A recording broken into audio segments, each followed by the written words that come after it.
Hey everyone, welcome to the Carolinas Weather Group. I'm Scotty Powell with Burke Weather, and what a great show we have for tonight, and kind of fitting with the current weather conditions that we're seeing. We're going to be talking about weather and school systems and how school systems prepare for winter weather and severe weather and cold air and all that good stuff. So, really looking forward to the program tonight. I think we're going to have some great conversation, especially with everyone who has kids in the school system. This will be a show that you'll really want to watch and kind of just see what goes in to making these decisions. It's just not a, hey, let's do this thing. There's actually some communication between everybody to kind of get the decision right. So we're going to kind of uncover that tonight and talk about what all goes into that. And we have a great lineup of guests tonight as well. And I'm going to introduce them. We have Brad Panovich from NBC Charlotte, chief meteorologist down in Charlotte. We have Chris Justice, with WYFF in Greenville, South Carolina, as well, and then I'm going to let Joey introduce his guest when Joey talks a little bit. So we're also waiting for another guest. We have Andrea Melvin. She is a meteorologist out in Oklahoma who specializes in public safety and school safety. So we're looking forward to having her expertise in this topic as well. So I'm going to pass it to Joey and let him introduce the guest. And since we're running on time, a lot of us have a lot of things going on tonight with impending weather. We're going to kind of skip the introductions and kind of go into the topic. So, Joey, I'll let you introduce your guest, and we'll start from there. All right. Thanks, Scotty. Our guest not lined up for us because he is the superintendent of the school system that I spent all my education, or my high school, middle school, elementary education years in, the Newton-Conover City School System. So I want to say that it's the best school system in at least the state, probably the whole country. Maybe because I was there, I don't know. But anyway, joining us tonight we have Dr. David Stegall. Dr. Stegall, you want to say a couple quick words, maybe tell us where you got your education from, how long you've been with the school system, a little bit about that? I'd be glad to, Joey. Thank you. I appreciate the introduction. David Stegall, as Joey said, I'm the superintendent here in Newton-Conover City Schools, and right in the valley of the wonderful weather that seems to come down the mountains, it seems like the last few years in particular. I am from Kannapolis originally, and I've been in this part of the state most of my life. My wife is from Statesville, so we really didn't venture too far away. I've got a degree from multiple universities, and makes me about half as smart as you guys. So we'll see how the conversation goes tonight. But I'm glad to join you guys and learn a little bit along with you. All right. Great, glad to have you. Like I said, we're going to kind of talk about severe weather. Then we're going to start with that, and we got our meteorologist from our TV, and we'll talk about maybe how you guys help each other when it comes to the school systems. We also, somebody we haven't seen lately is back on our panel tonight. Austin, way down there in the corner. We call Austin the future. Austin is a ninth grader, right? Austin, ninth. All right, ninth grader. He comes on our program every now and then. He's a big, huge weather guy. I'm sure he's probably one of the students that Dr. Stegall would be glad to have in his school system. So we'll have a little bit of his input on kind of how the school and how things work with him. So I'm going to let Scotty kind of do the question. I'm going to watch social media if we get any questions on there, and we'll kind of fill in from there. So, Scotty, take it away. Yeah, most definitely. Kenneth Reese, also from Watauga County, is trying to join us. I notice he's going in and out. He's busy up there as well covering weather. So a busy night, so we'll get into the conversation. And David, we're going to touch on a little bit about severe weather first. When you guys, maybe in the morning when you're getting ready to go to work and you may turn on the TV or the news or something like that, and you hear the meteorologist saying there's a severe weather threat today, what goes into the planning stages for you as a superintendent to get the information to your schools to say, hey, there's a possibility that we could see some severe weather today? How does that process work? Well, obviously, the planning happens several days ahead. We get warnings. We follow many of you guys, obviously, and we work with our emergency management who keeps us in the loop on potential systems that are coming through, typically 3 to 4 days out, and we just monitor those pretty closely. And as you know, when you're dealing with weather, it's like dealing with children.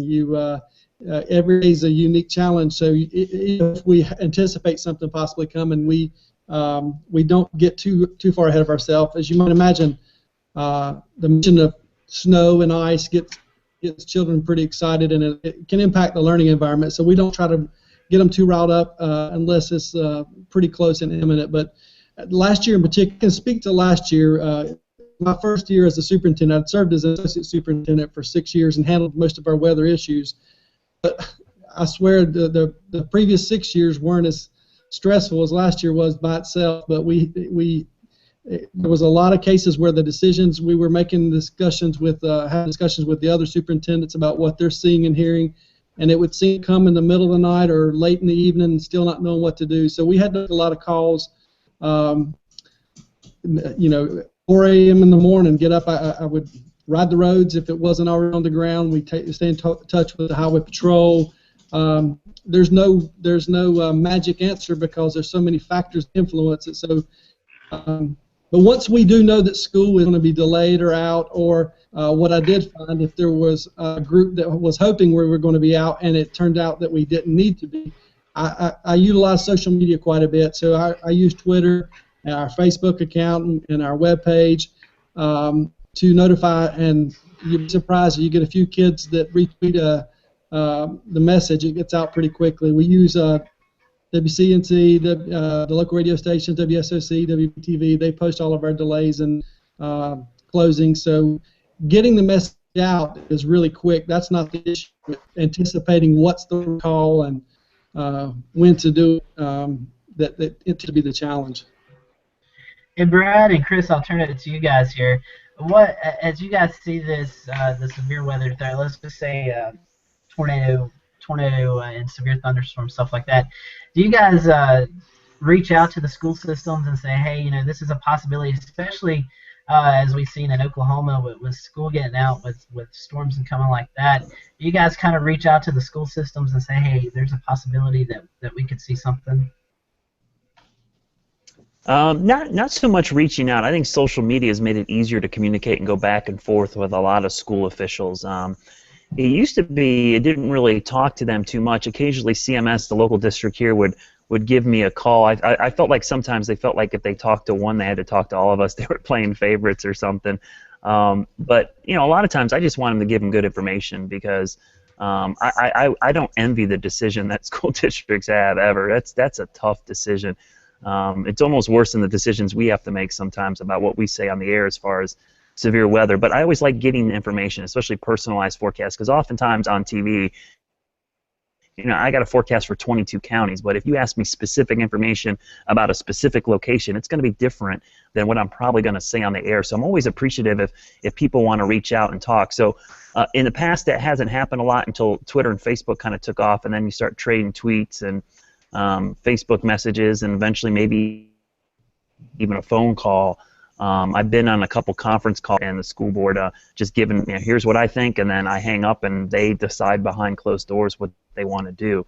The severe weather is an interesting point, though, Scotty, because I think that's a trend that's just developed since 2011, where especially in the South here, a lot of schools, when they think there's a high-risk tornado or severe weather day, you're starting to see school districts release early. And I think you got to be really careful with that stuff because the schools are actually a pretty safe place to be during severe weather. The last place you want these students is out on the road. So you got to kind of play it by ear and see, okay, maybe we keep the kids longer at school because we don't want them in the buses if there's going to be a tornado threat or a high wind threat. Or if we're going to make the call to get them out early, you have to do it way ahead of time. So that's a much tougher call, in my opinion, than even the winter weather stuff, which you can go out and see firsthand and make your decision. The severe weather stuff is you got to do it way ahead of time before sometimes there's even a cloud in the sky.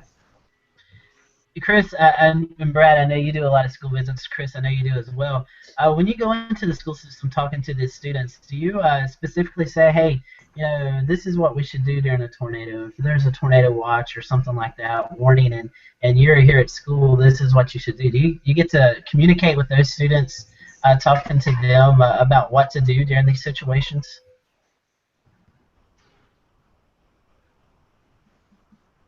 Chris may be frozen. I know he's been going. Well, I was going to let Chris go, but I'll say I definitely do. That's one of the main goals that I do when I go to a school.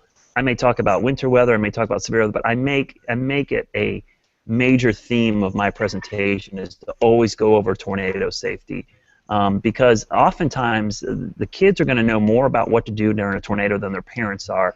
And I don't know how many times I've talked to parents after I've been to a school, and the parents said, I never thought about where we would go in my house if there was a tornado, but my son or daughter came home after listening to your presentation, and we found a closet or a pantry or a bathroom, and we all decided that's going to be our spot. So I think that's a really important part of my school visits, is to go over that, because nowadays I think, you know, between active shooter drills and the fire drills, sometimes the severe weather drills sometimes kind of are an afterthought or get put on the back burner. So I always like to bring that up again, because statistically that's a much higher probability than just about any other danger you're going to have at school is going to be severe weather.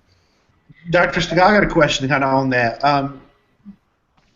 Who in the school system makes that plan? I mean, who? I mean, do you guys have somebody that comes in, like an outside person, who makes a decision on where the kids go and that kind of thing? Yeah, we've done multiple times, but we have a I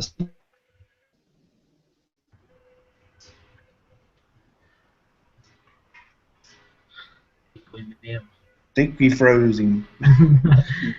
visit to determine what's the best location for tornado drills and fire drills, and we help create schematics and plans so it's not left up to an individual the day of the incident. You don't want to decide at that point where you're supposed to go. So yeah, we include emergency management groups and our safety officer, our police department, to help us determine. You mentioned active shooter or safety weather plans. We have drills and protocols for each of those, and we do reevaluate those usually and involve our local officials that anytime we need to. We've built a couple new schools recently, so that's been a big part of what we've done as we've opened those two schools, going through those protocols with the new staff.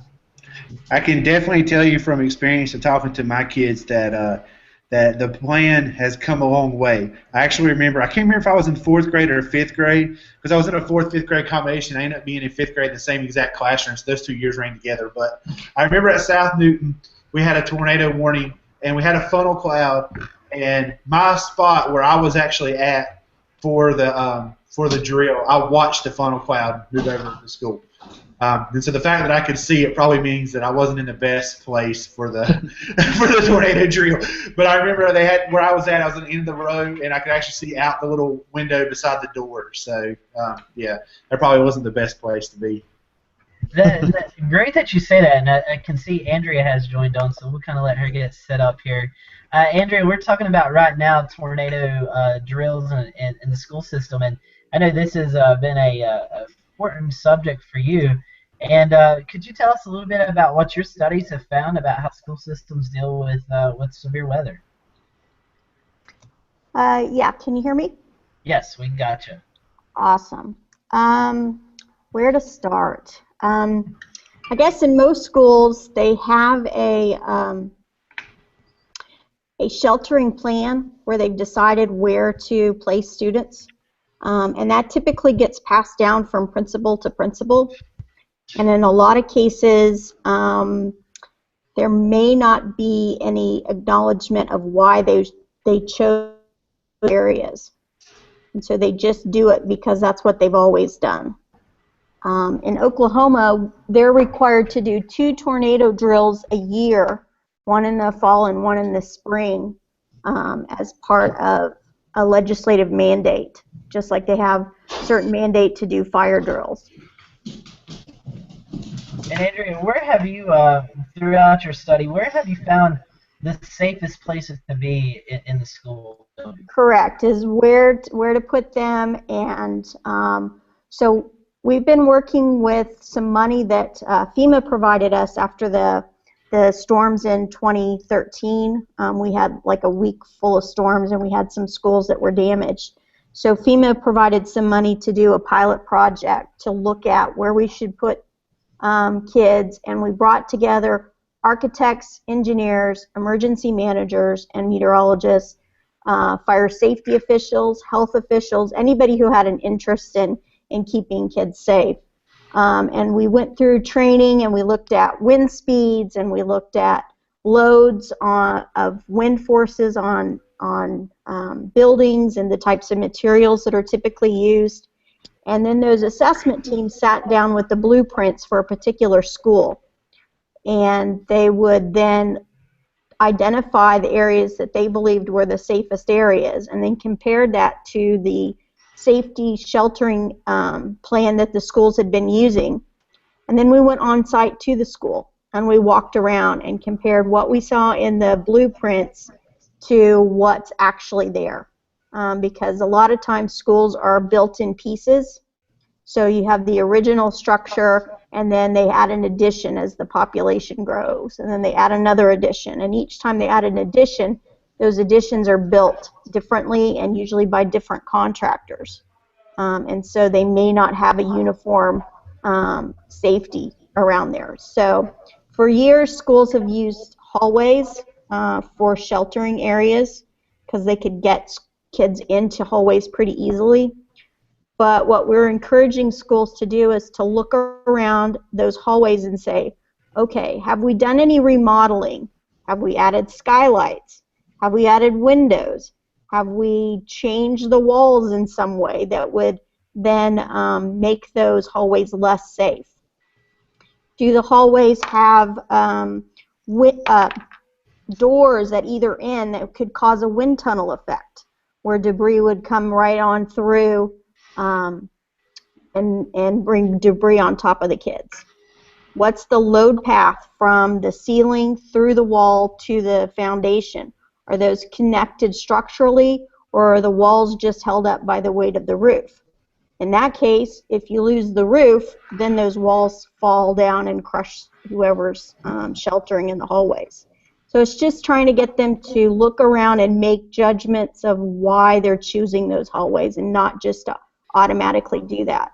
Just like in our own home safety, the general rule is lowest level, smallest interior room, which is typically a closet or bathroom. But if your bathroom is on an exterior wall, or it has a skylight, or it has windows, then you don't want to choose that bathroom. You want to make another selection. This is good information, and Chris, I'm going to bring you into it. I think we've got you finally.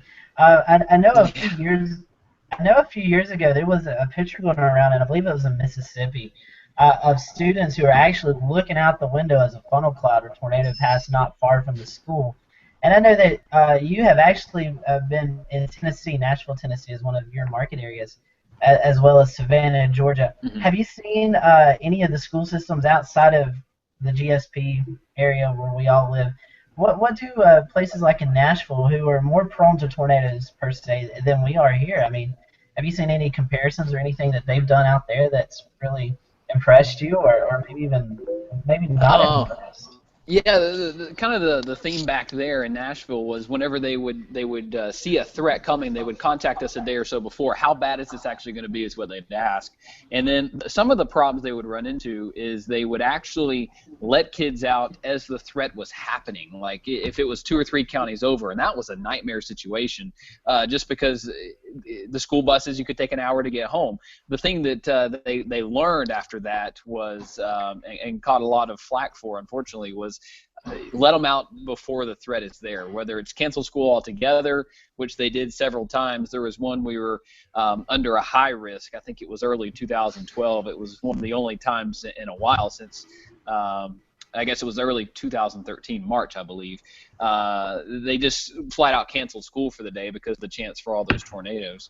The dangerous part is letting them out once it already happens. I think they were apprehensive to do it, and then once they started seeing, oh, this is really happening, some other schools east of town started doing it, and there was a traffic jam in Nashville. Thankfully, nothing bad happened, but that could have been a nightmare.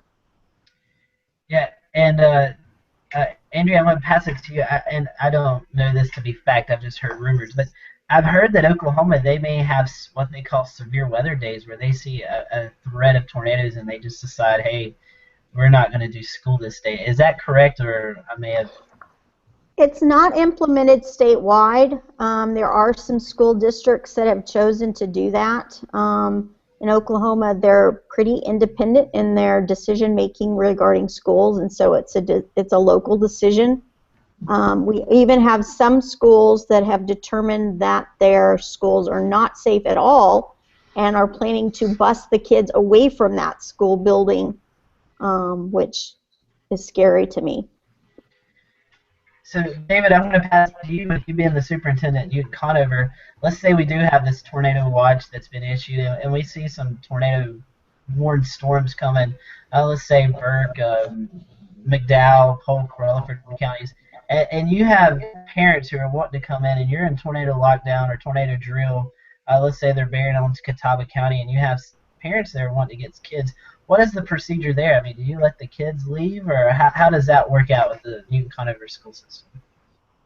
Well, we had a similar incident just within the last year where we had we were under a tornado warning, and we locked down our schools, and we did notify parents that we would not be releasing students, and we would not be having any students going outside or anyone necessarily coming in and out until the warning was over with. And obviously parents their worry is the safety of their child, and it should be. So it's you have to really make sure that you're informing them, keeping them in the loop about why you're doing it. And I think for the most part, people would rather you protect their child and err on the side of safety than risk anything happening. So it's the first time that I've known we had a warning so close to us, and it passed fairly quickly, and we were able to communicate that out to everyone, and people were understanding. But it is people do get frightened, obviously, and the parents want to find their children whenever there's any kind of concern. But we didn't have any major issues with that for the most part. That really leads to the point of school districts and PTAs having this discussion way before storm season on what the procedures are, how the school's going to handle the situation, and then let the parents voice those concerns and have that dialogue back and forth until everybody within the school community can come to some consensus of how are we going to best protect the students. Hey, I got a question for David. In the case of tornado warnings, do you ever like just say we think the storm's in the path of a particular school or particular area, or do you tend to play it safe since your jurisdiction is a fairly small area? Do you just take all schools and say, you need to go under the not the lockdown, but all the precautions? How do you do that in Newton-Conover? Yeah, geographically speaking, we're much smaller than many of our surrounding districts. We're city school districts, so it's more densely populated in our city. But if there's a warning, we treat all schools with the same precaution because typically if there's one in the path, they're all likely in the similar area. So, and even if they weren't, unless there's great distance between the schools, I think you always err on the side of safety because we have students who siblings go to separate schools, and they may ride or go to share rides or play sports with kids from different schools and communicate with, or go in and out of school with them. It causes more confusion to treat them differently when you're talking about weather concerns. So it's just, I can imagine a larger district might handle it a bit differently, but it's just easier for us to do everyone the same. I have another question kind of on that. In recent years, the National Weather Service has went away from warning entire counties and into warning just smaller polygons. So if there's a warning issued, say for Catawba County, but let's say your district is not inside the actual polygon, which could easily happen, do you guys go ahead and take your precautions? I mean, do you pay attention to the polygons, or do you just go, if it's anywhere in the county, you guys go to your safety? Well, for our county, if it's in Catawba County, we do. We're in the center of the county. Or the heart of the county. If it's anywhere, we treat it as if it's coming directly towards us. But again, a lot of this has to do with some of with our emergency management, the county emergency management. She's great to communicate to us any concerns, and we, much like Brad said earlier, we will call her. We'll call to find out what specific areas that they're targeting. But if there's even a remote possibility, we would rather err on the side of the safety. It's a lot easier to defend being overly safe for a child than it is to have one kid get hurt and have to fear why we didn't take the precautions. David, go ahead, Andrea. Something else to consider, and maybe this already came up before I was able to come on, and I'm not as familiar with your area, so NWS Chat with the Weather Service allows decision makers to be involved in that process, and you can chat back and forth. So they have accounts for media folks and for schools and emergency managers. So you could all be in that space communicating about what your decisions you're making and get a little bit clearer than what may be coming across the TV to the general public. So if that's a tool that you're not using, you might look into that. Your warning coordination meteorologist at the local office can help you get tuned into that. Yeah, that is a great tool that I know that we use. Great media-wise, we all are able to communicate with one another, and we have actually started to see some emergency managers get in on that as well. So it is a great tool to communicate back and forth. David, another thing I'd like to ask you, and I'm sure I know the answer to this, but are all your schools equipped with weather radios?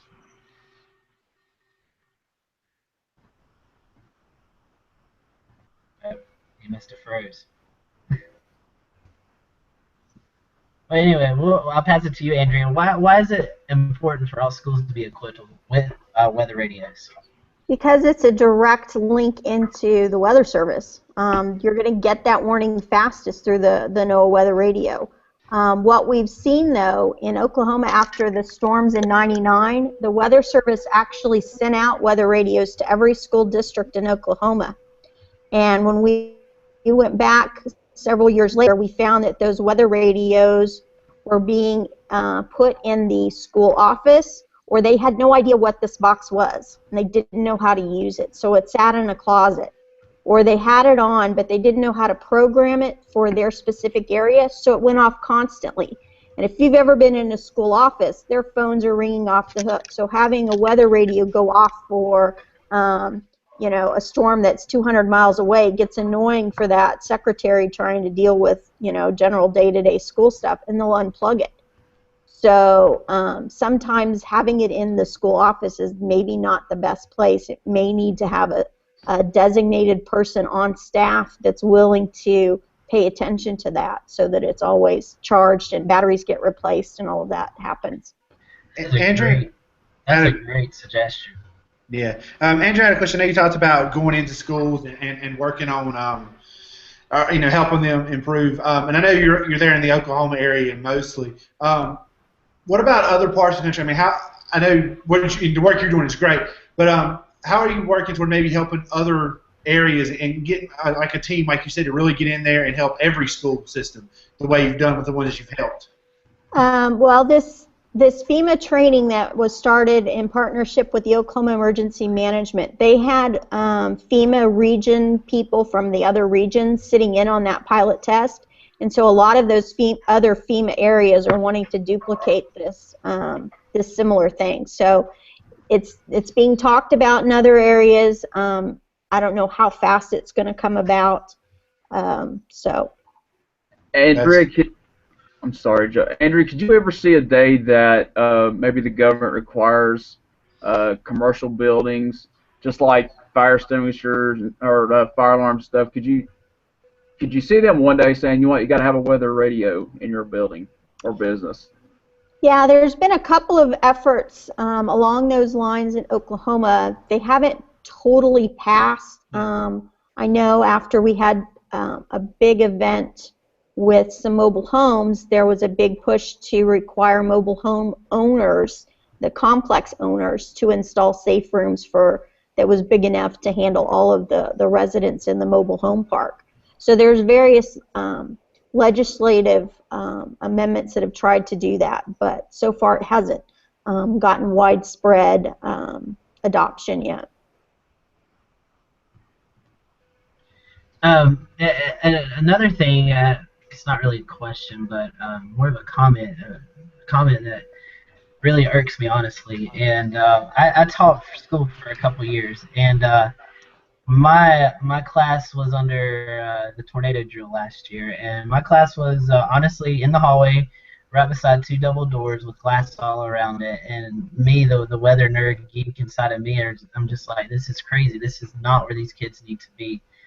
What can we do to convince the school officials that, hey, we need to find a safer location for these students? If it's in the library, if it's in the gym, wherever that may be, what do we need to do to convince the school officials? Because honestly, like what Brad was talking about earlier, the chances of a severe storm or a tornado hitting a school is greater than an active shooter drill. And I feel like weather kind of does get pushed to the side. And I can speak for that because I worked in a school system here in one of our local counties, and it really upsets me because our locations we're prone to tornadoes in the spring and the fall time, and even the winter time for a couple of years ago. So what do we do to convince these school officials that this is something that we should really take serious? I think as a teacher who's concerned about safety and the plan that's in place and being used currently, step one is to start with your administrator, sit down and have a conversation and give them the opportunity to hear what you have to say. And if you feel like you're not getting that support, the next step, I think, would be to contact your warning coordination meteorologist at the National Weather Service and your emergency manager, and ask them if they would be willing to come in and do a walkthrough and do your plans. In Oklahoma, the schools are required to every year report that they've done those tornado drills, report that they've on the day and time and what happened, but they're also required to give their tornado plan to the local emergency manager.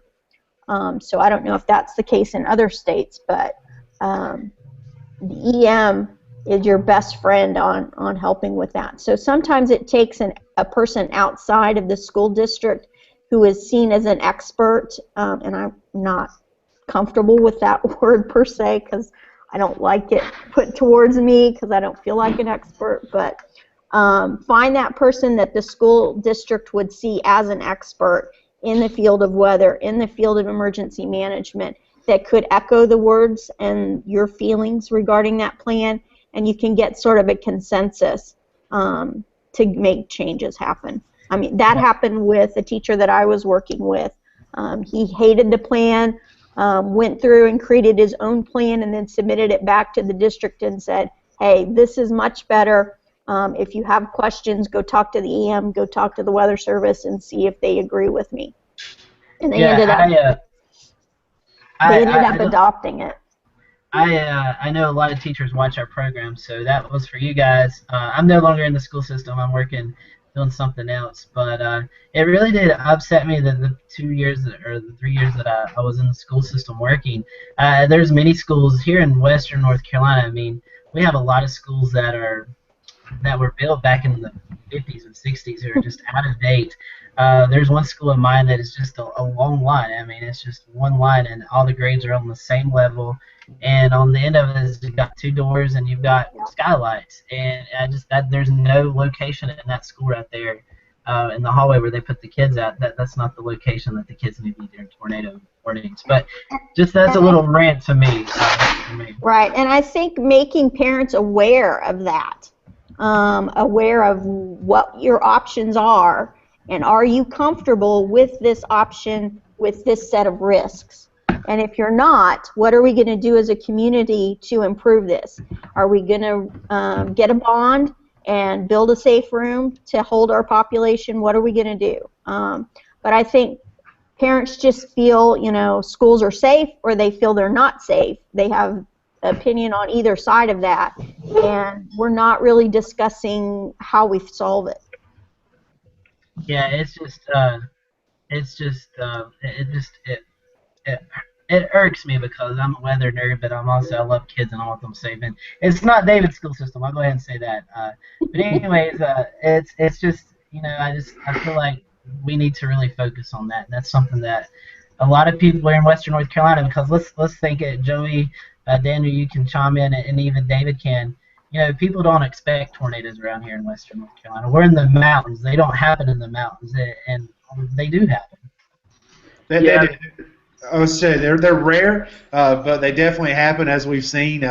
McDowell County just had one just the end of last year. We had the tornado, which was very, very close to having a tornado that Dr. Stegall was talking about when they had to do their precautions. And we were very it was about as close as you can get to having a touchdown area and not actually getting it.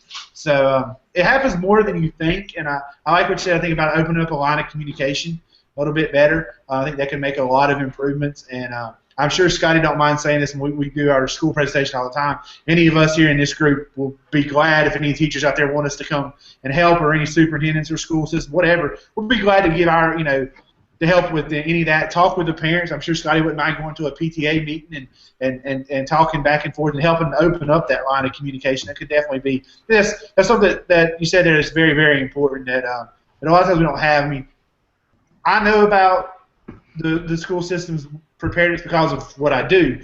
I'm not sure other parents really know. I'm not sure a lot of parents really know what their kids do or how many times they do their drills or any of that stuff. So I think definitely, like you said, open up that line of communication would be a very important thing. I definitely agree. Oh, go ahead, Daniel. I'm sorry about that. And I definitely agree with what Joey says. Here in Western North Carolina, we kind of hurt ourselves sometimes by thinking the mountains are going to block everything. And recent history has shown that, it doesn't always happen. Sometimes you're going to get hit. And, the part Andrea talked about, how sometimes you might need an influence from outside, I totally agree with that. And I think back to last summer, our county, which has just one high school, they had their high school graduation outdoors. And we had several severe thunderstorms pop right over the school at the time of graduation or right prior to graduation. We had family members that were in the stadium outside, and I know our emergency management and some of the guys, including our chief meteorologist, Chris White, they really bust their tails off that day and did a really good job getting those people to safety. And it's just, you never know. Sometimes you need an outside influence. Yeah, schools tend to focus a lot on the tornado aspect, and they completely miss the lightning threat. And so we also have to keep that in mind when we're having those outdoor events, or training bus drivers what to do if suddenly they've got a bus full of kids and they've got a storm headed their way. What do they do? If they're on a field trip or they're at another school or en route to another school for a sporting event, what do we do? What are the plans in place for taking shelter if you need it? And Andrea, I don't know what it's like in Oklahoma, but David, I want to ask you, do you guys have any mobile units that you use outside of the school building? And if so, what are the plans for the students in those or teachers in those during tornado events or severe weather events? We in Newton-Conover, we have not purchased mobile units, mobile classrooms. We actually put off getting a new school and to make sure we didn't have to bring in mobile units. We just the stability and for a lot of reasons. But I have worked in 2 other school districts before, and both of them had multiple schools with mobile units, and it presents quite a challenge of mobility, getting people out of those during a drill. And every school that I've worked at, or every district that I've worked at that has those, you have to create plans to mobilize those students into the main building, into a safe area fairly quickly. So it presents a challenge. And you see, I was in Iredell Statesville for a while, and they have a fast-growing area down at Lake Norman, and you'd see 8 to 10 mobile units at some of their newer schools that are become overly populated very quickly. And I can imagine the headache that would entail trying to keep those students out of harm's way if something were to come. Yeah, we have a lot of schools with mobile units that'll have a new addition, as recent as 2012, and now they've got 10 mobile units already. Yeah. So they grow very fast. But something that I'd like to bring up in regards to the mobile units, those mobile units can have significant damage in sub-warning criteria. In other words, the winds can be below severe and still cause damage to those units. And so many school officials are not aware that they're not going to get a warning for a 40-mile-an-hour wind but if it hits that building just right, you could still get damage. And so you have to be planning for getting those kids out of there before it gets to the tornado level in some cases. So you're at risk there as well. And Andrea, something I'd like to point out, and I'm getting the told let's move to winter weather, but one more thing I want to do before we do winter weather is the new thing. It's kind of new around here. Some of our weather offices are doing are the impact-based warnings, and in those impact-based warnings, it says X amount of schools are in this area that could be affected by that storm, and I believe that's a great tool for anybody to be able to use.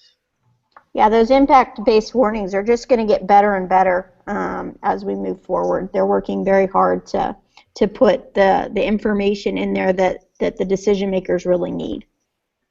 All right, well, let's go into winter weather. And David, today around 12 o'clock, you guys decided to operate on a 2-hour delay for tomorrow. Andrea, we have I'm sure Oklahoma's had their Arctic blast of cold air. I know you're in warm, sunny Phoenix. Yeah, I'm warm, sunny Phoenix right now, so. You don't have to worry about that, but a lot of the eastern part and southeastern parts of the United States has been affected by the cold Arctic outbreak of cold air. And a lot of school systems here in the Carolinas have decided to operate on a 2-hour delay. And I pass it to David. David, what went into that today for you guys to decide we're gonna cancel or call off school for 2 hours and kind of delay the start of the day? Yeah, this is a question I get a lot, and as you might imagine, the temperature, I believe we're anticipating around 11 or 12 degrees about the time our school buses would have ran at normal time, and a 2-hour delay would be maybe 4 degrees temperature different. It's less about the change in temperature, and I talk to people, when you live your whole life in the South and the Southeast, especially down in the foothills east of here from where you guys are, people aren't used to cold weather, and I have a lot of people say as soon as it hits 30, they think we should be out of school or canceled or on a delay. Up north, if you've ever been, they'll go to school in 0-degree weather, and there's a lot of things they do differently, but the students aren't necessarily, unless they're overexposed to the cold weather for long periods of time. That's what causes the concern. And for this specific delay, I'll speak to. The reason there was a delay is we have the likelihood that buses may not start. When you get down to 10, 11, 12 degrees, the fuel can actually gelify a little bit. It won't completely turn to gel, but it can clog up and take a while to heat up. You have batteries and alternators that will fail, and you might have boiler systems and heat systems in the schools that aren't working right, or pipes that have busted. So the last thing I want is a 7-year-old kid standing at a bus stop for half an hour in this weather waiting for a bus that's having work done to it because of the cold weather. So the precaution is so that we can come in at normal time, make sure all buses are running, get them out, and students that will be riding the bus, which in our district is around 2,000 students, they won't have to worry about standing by themselves at a cold 11-degree bus stop and maybe standing there for half an hour. So it's more about keeping the kids out of the elements for long periods of time. 11 degrees won't kill anyone in going in and out of the building, obviously. It's the overexposure and the danger that causes that we're really worried about, and the fact that the buses could have some delays. That was the major factor in today's decision. And David, that's something that you bring up, and our media partners, Brad Panovich and Chris Justice. Chris is doing some TV teases for the 11 o'clock broadcast, and Brad's actually doing another national broadcast about the cold weather. But why I was wanting them to come on is people, like you were saying, here in the South, we're not used to temperatures in the teens and the single digits. And quite honestly, people can laugh at this, but our structures are not built for that. Our homes are not as insulated as they are in the Midwest and the Northeast. Our vehicles are not used to the extreme cold temperatures like they are in the Northeast and the Midwest, and people don't realize that. They laugh and joke, but this is really a serious issue, as the South is really not prepared for temperatures for a long duration below freezing. I mean, all heck could break loose, honestly.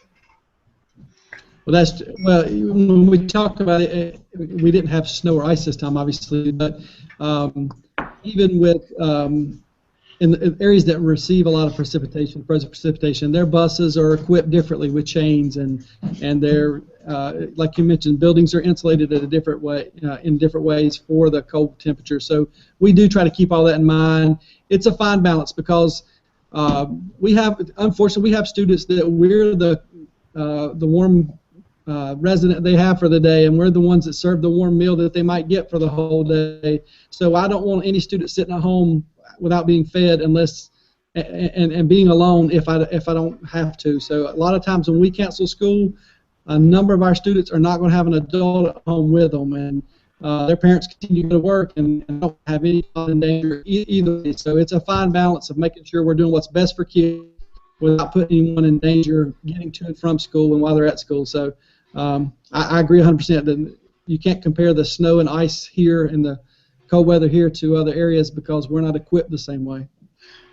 I will say we posted a few polls in our Facebook group and things, and it was pretty overwhelming. I don't have the numbers pulled up. I had them earlier and I looked at something else, but it was pretty overwhelming that the people that voted said that they do expect a delay or a closure when it's when we get into the extreme cold temperatures, say into the 10, 15 degree range or lower. And like you said, I think that you actually answered a couple. I had a few questions that were posted about the difference between a delay. What is a couple hours difference going to do?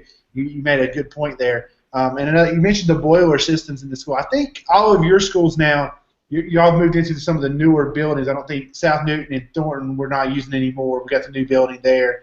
Not using Thornton School anymore. So and do we have any schools left in your district that still use like an old boiler system like that we might have problems with, maintaining heat for an entire day when we're not going to get above, say, 30 degrees? You mean besides my office? Yeah.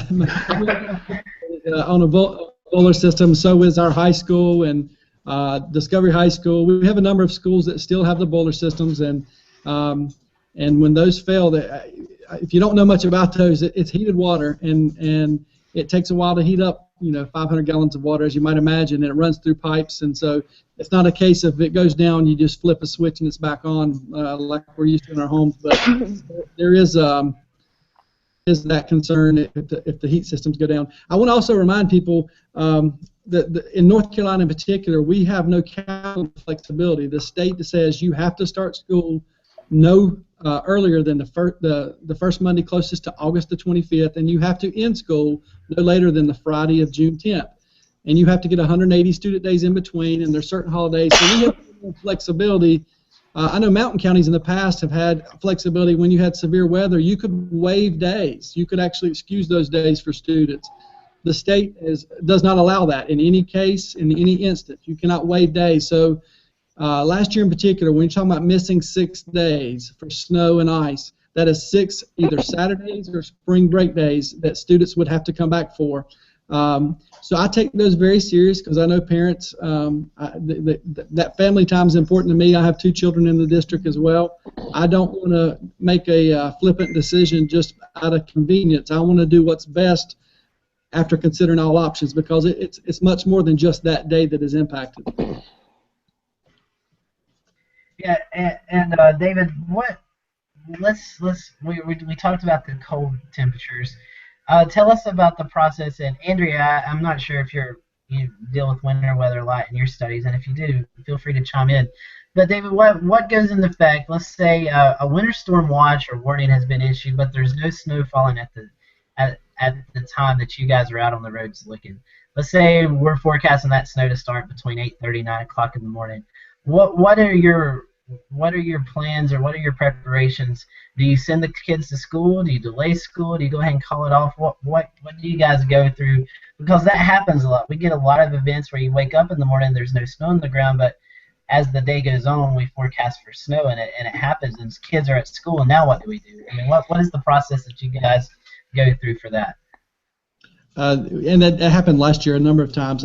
Joey's one of my resources. I check the forecast both at online, and I have called the weather, our local affiliates in ABC and CBS and NBC, and asked them their predictions. I usually get up at 4 a.m., 4 to 4:30. The days, if it's not on the ground when I go to bed, I'm up by 4 or 4:30 and on the roads. If it's still being projected, say it's like you mentioned, if they project it for mid-morning, I work with the emergency management and our local meteorologist to determine where it is right now. If it's already in Caldwell County, which is within 40 minutes away from us, or if it's heading this way and they're receiving the precipitation, I don't put the buses on the road. If the forecast is for afternoon or later, we do typically run to try to get a half day in if we can.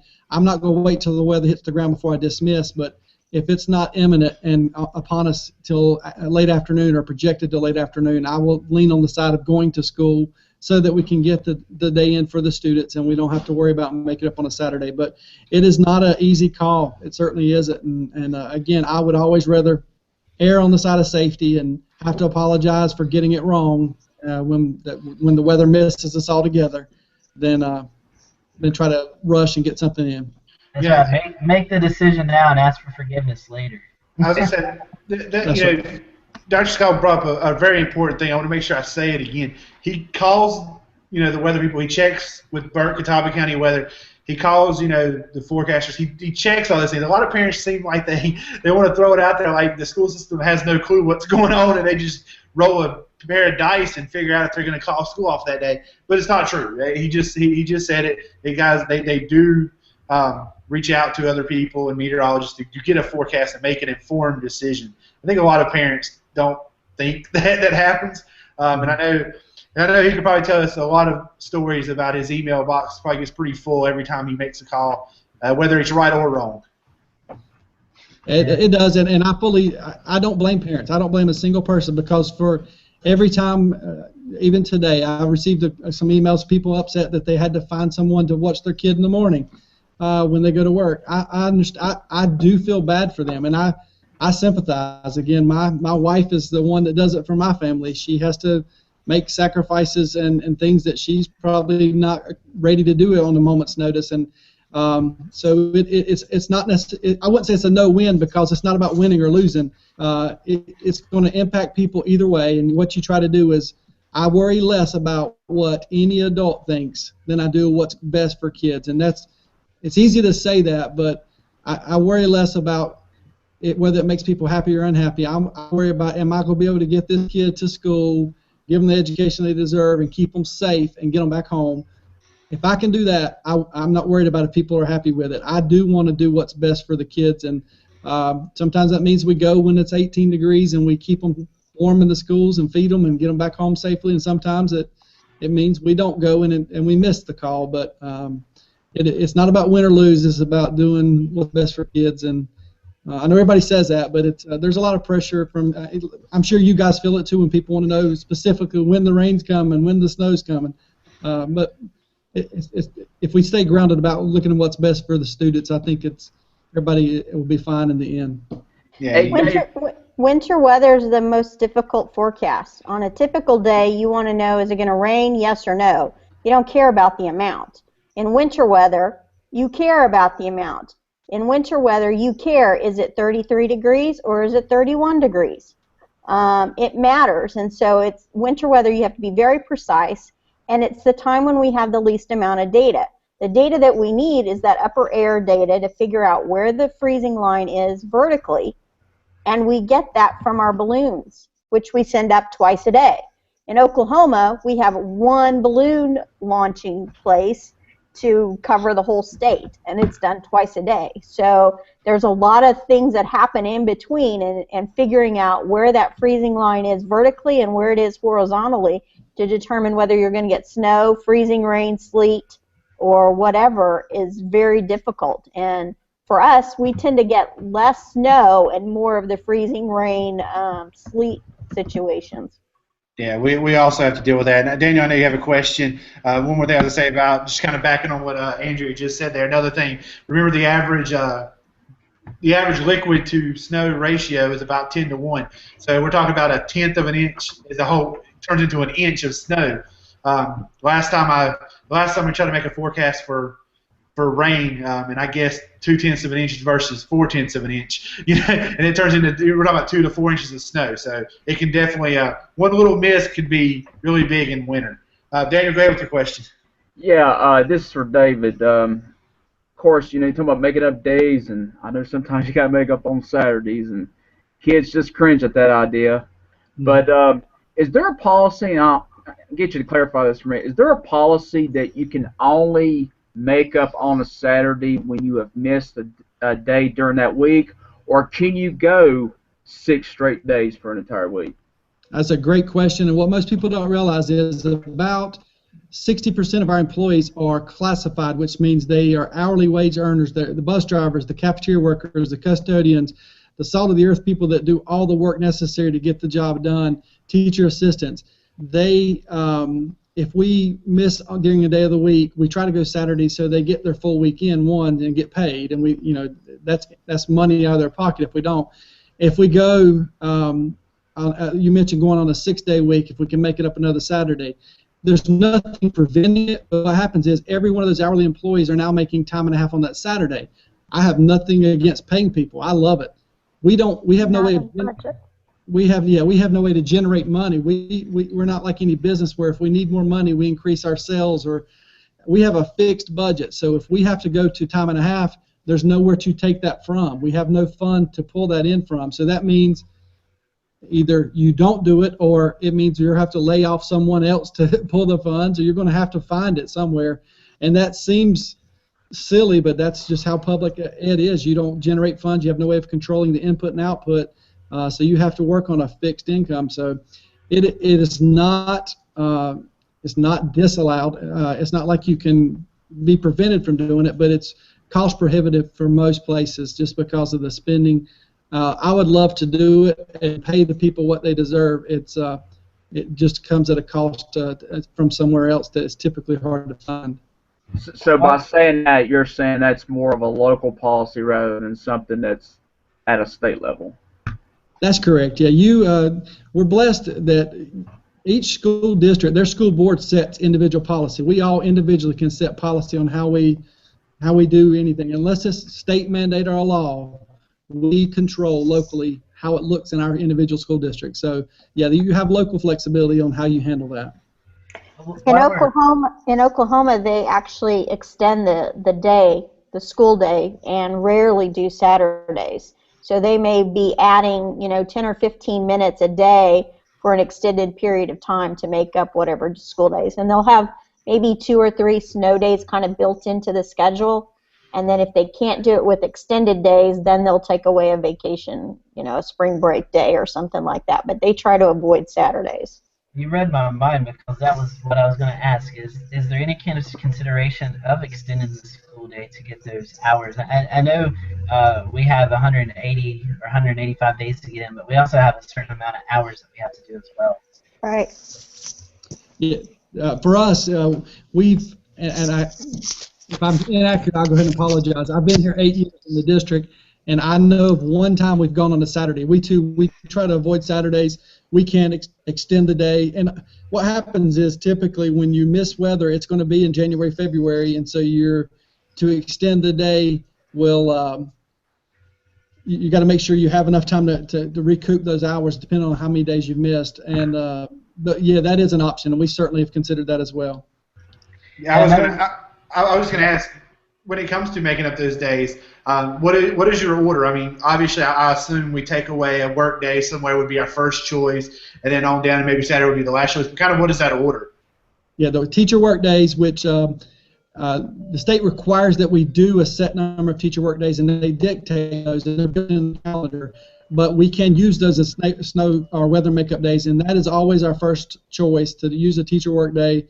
And then we actually will use any annual leave day, which is kind of a holiday or an off day for students and staff that we can switch out, because some of those we have some flexibility. What we'll typically do is, say tomorrow was no school and we had a holiday planned coming up in April that wasn't part of spring break. I would just make tomorrow the holiday, and then the day in April would become the school day. I would just switch them on the calendar, so you get some flexibility with that. If the work days and then switching out holidays don't work, we typically then go to spring break. Saturdays are typically my last option, and like I said, we've only had to do that once, but it really depends on what part of the year it happens in, and what some people might not realize. Last year we had some in December, bad weather in December. We're on a block schedule, as in most schools in the state are. That means in our high school, students take courses, 4 courses, for 90 days, half a year, and then they take final exams and state exams, and they do, after that, some of them can go on to community college if they're a senior and graduate early. There's a lot of options they have, but once second semester starts, it's all new courses, all new teachers. So if you miss a day in December, you can't carry that over until March, because that's a whole nother team of teachers, and you're trading apples for oranges. So we have to try to keep it within the same semester if at all possible. I can tell you right now, guys, and David would agree with me, there is nothing worse than having the potential to take a holiday away. You've got your annual leave days, like at the end of the school year, or you got something kind of on the edge of spring break. And for us here in McDowell County, we've had some years in recent years, we've missed a lot of days, and we've ended up having to threaten with the idea of Memorial Day and other holidays of potentially having school just to get everything in. And when you start talking about that it gets people riled up, no doubt. And speaking of kind of debunking rumors or stuff like that, David, it is accurate that if the school bus is run, that is counted as a school day. Is that correct? Yes, the state does allow, if you run your school buses, you've essentially employed the staff and you've put the students in our care. So once they've been in our care, we count that as a day earned. So yes, that is accurate. All right, I know we're closing on 9 o'clock hour. There's one question I want to ask you, and I know Newton-Conover is a smaller section of Catawba County, but I know you said that you worked in other districts, especially for Catawba County, Burke County, Iredell County, the I-40 corridor, McDowell County. We have very diverse areas. I mean, you could be 30 degrees and some ice on the roads in Hickory, but you could be 34 down in Cheryl's Ford and it's plain rain. How do you guys go about deciphering if you should delay school, cancel school because of winter weather, when one location is snowy and icy and the other location there's nothing there? A better example than Newton-Conover is when I was in Iredell Statesville. It goes from the edge of Mecklenburg County down at Lake Norman to the edge of Yadkin County up in North Iredell, and you could be 15 degrees difference in weather if it's a system that's coming through. And we tried regional delays, but what you have is, because of the way the education is now, we have a lot of, public ed is not like it was in the past. We tailor our education to the student needs. So you have students that might take classes on a campus outside their home school part of the day. They may go to a community college. So we have students that cross over those boundaries a lot. So it's completely, it's difficult to do zoned delays or dismissals. So usually if part of the county is in a watch or delay and they have to go home early, we do all of them. So there's very little options. It can be done, but it really causes a lot of confusion for parents. I know we've reached 9 o'clock, and I can safely say I don't envy you at all. I wouldn't want your job coming to cancel school.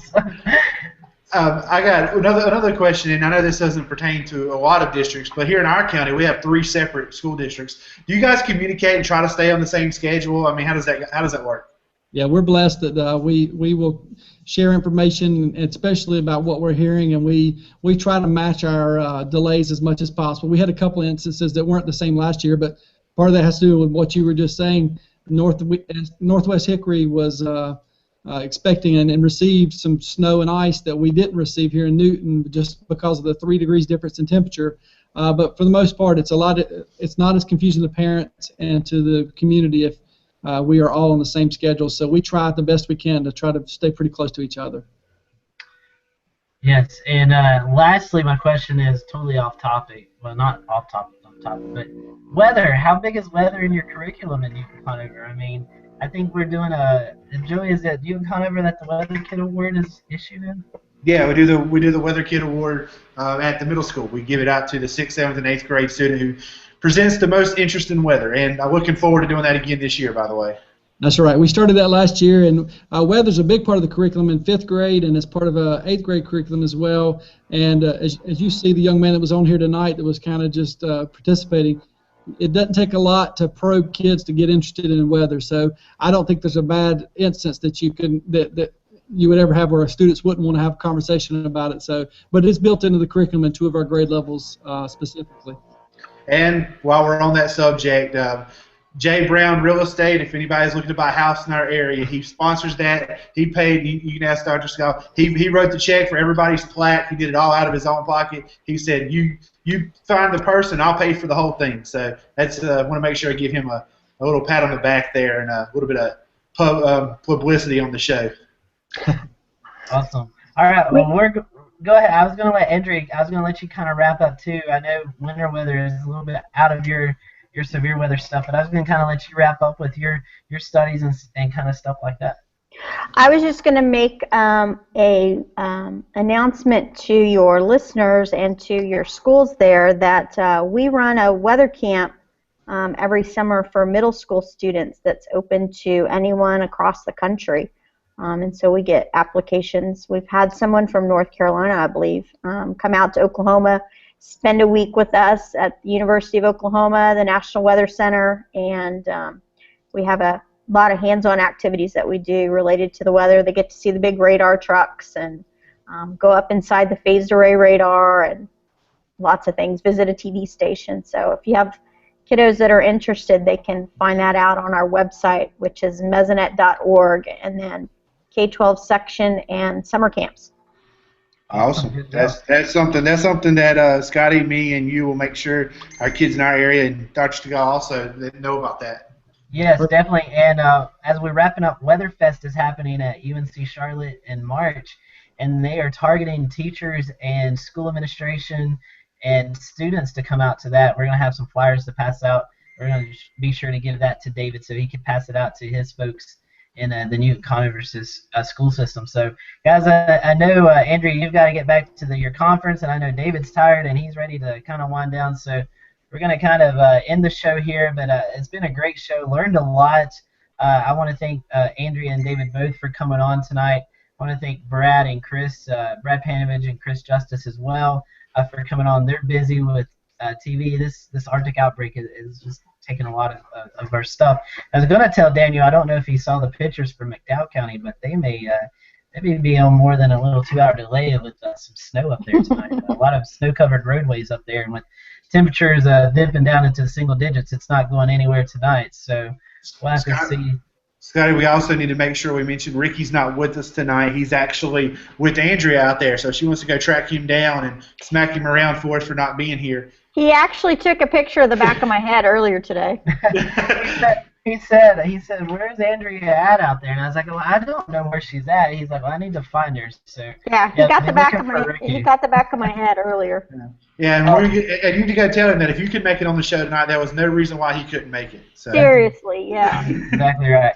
Well, guys, thank you so much, David. I know it's going to be busy for you for the next couple of months, and thank you for coming on tonight and telling us how you go about dealing with the weather in the school system. We really appreciate it, and hopefully we can have this conversation again. My pleasure. I appreciate you having me on, and thanks for all you guys do. Thank you so much. And Andrea, we appreciate you coming on tonight. I know you've been busy in Phoenix, and I know you guys having some technical issues with the computer, so we appreciate you coming on tonight. And we'd love to have you back on the show and kind of just talk about your studies of what you've actually put together. I know you've done a lot of programs out there, so maybe we can get you back on the show sometime soon to talk about that. Joey, anything in closing? That's about all I got to say. I guess we can wrap this up. Yeah, tonight, everyone, for watching. Thank you for coming on. I think we had over 300 and some viewers at one point watching the show, so we are very appreciative of that. I know kids and weather and school is a big topic, so we appreciate all you guys watching tonight. Also, what's our next week? As I say, go over our schedule because I don't even know at this point. Yeah, that's good because I believe next week is the future of meteorology with Jeff Hanewich from Roanoke, Virginia, and Garrett Biedenbaugh from Jacksonville, Florida. He'll be on, I don't know their TV station call numbers off the top of my head, but they're going to be on next week, and then the following week We're going to have emergency manager from Charleston, South Carolina, as well as Rob Fowler from the Charleston station in South Carolina to kind of talk about emergency management and media and how they correlate with weather. We're also going to have William Keller from McDowell County on as well for emergency management. So we're looking forward to that. And then rounding out the month, Women in Weather, we're going to have Laura Mock on from WSVH in Harrisonburg, Virginia. OU grad. Sorry, yes, she did go to OU. And we're going to have on Jennifer. What's her last name? What's her last name, Joey? Jennifer from the Weather Channel. Oh, man. I'm doing this off the top of my head. Yeah, I don't have the list in front of me either. Jennifer's coming on as well. She's on the Weather Channel, and we're looking to get Ashley Beatty on. She just left Charlotte and went to Tampa, Florida. So we're looking to have those guys on. That's the month of January. So yeah, that's coming up. January 11th coming up in the next few days is the 3rd anniversary of the Burke County tornado. We might do a little presentation on that on our Facebook page this week as well. Protect your pets, pipes, and plants, and people, and all that good stuff during this Arctic outbreak. And we'll see you next Wednesday. Thanks for watching. Bye.